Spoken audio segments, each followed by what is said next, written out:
Hey, what's up, guys? It's Gabe Monroy with Air.ai. I just wanted to uh, bring you some more information regarding the FCC laws and AI calling. Several people have reached out and they're a bit confused on what they can and can't do.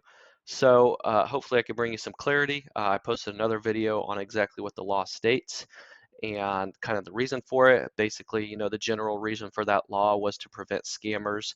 There's people cloning voices in politics and pretending to be like the president and trying to persuade people to vote for certain ways. So obviously, it's a huge problem with AI. It can easily be abused, and the laws that have come out recently is most importantly try to prevent that. So what can we do 100%? Well, it's easy. For all of your inbound leads, if you're using any sort of marketing like Facebook, Google Ads, anything like that, just make sure you're putting some language on there where they check a box just like you normally would with getting consent for text messages. I would just bundle it with the same language on there and just make sure that they're opting in to potentially be able to receive an AI call. And you can say that, just like you're saying the SMS language.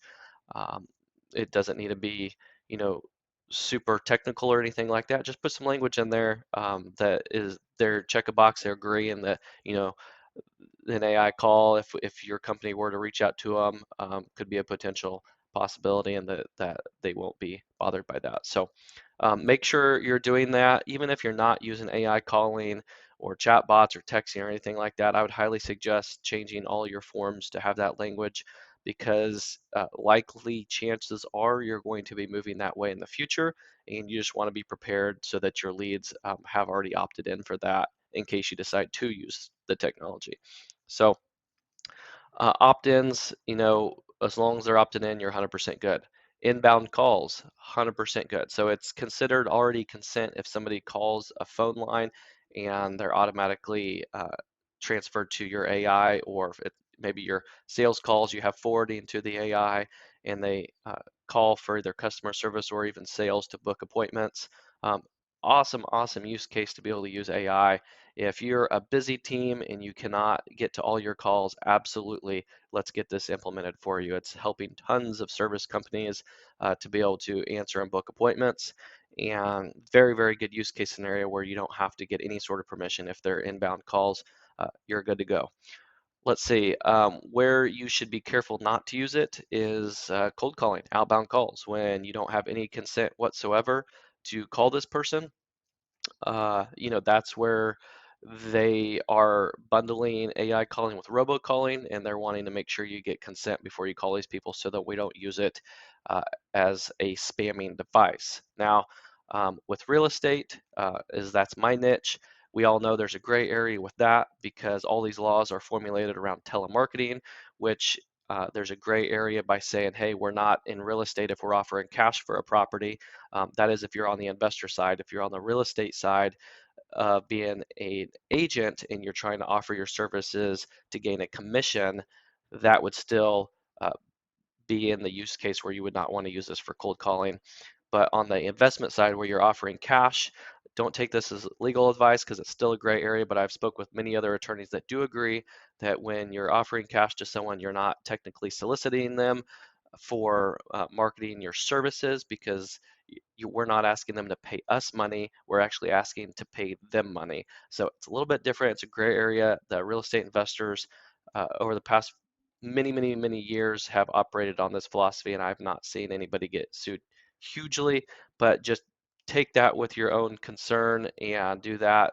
I'm not advising you to do it or not to do it. It's definitely a gray area. So, but all other industries, solar especially, has gotten a lot of trouble for outbound cold calling individuals without consenting. So definitely make sure you're getting some sort of consent. Right now, you can also purchase lead lists where people have opted in. That's actually going away in 2025. So you have a year to be able to still operate by purchasing lists where people have already opted in, which is a great use scenario. You can get cheap lists where you can buy opt-ins and you can call those people, but just know that is going away in about a year.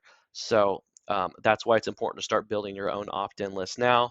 But again, just remember, guys, inbound calls, you're always good all day long on that. And there's a ton of use cases for customer service or inbound sales calls if you're a busy company like that. When you've got leads and you have them on the call, you can ask for consent verbally. There's no language in the laws that I've seen right now that actually even gives specifics to what an opt-in is. It doesn't say it has to be written. From my understanding, it can be verbal, which is also gray area because if this does go to court, who's somebody to say that they didn't verbally opt in and you say they do verbally opt in, and maybe you have a great CRM that shows that they've been interacting with you. So chances are you would probably win that case. But again, this is not legal advice. But there's a lot of gray areas to consider here with the opt-ins. They haven't really made it very clear on exactly what that is. If it was explicitly written consent and that has to be documented, that's another thing. But to my knowledge, that has not been said that it has to be explicit written consent. So it can be verbal to my knowledge as of this time. Let's see here.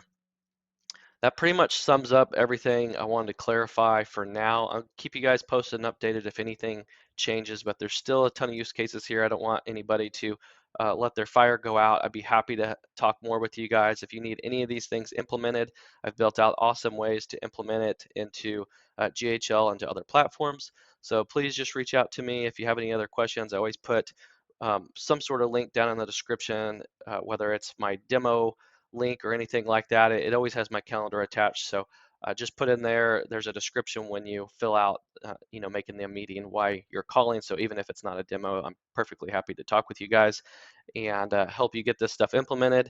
And so, yeah, have a good week. It's Monday and the weather's nice in Kansas City. So I hope you all have a good week and we'll talk to you later.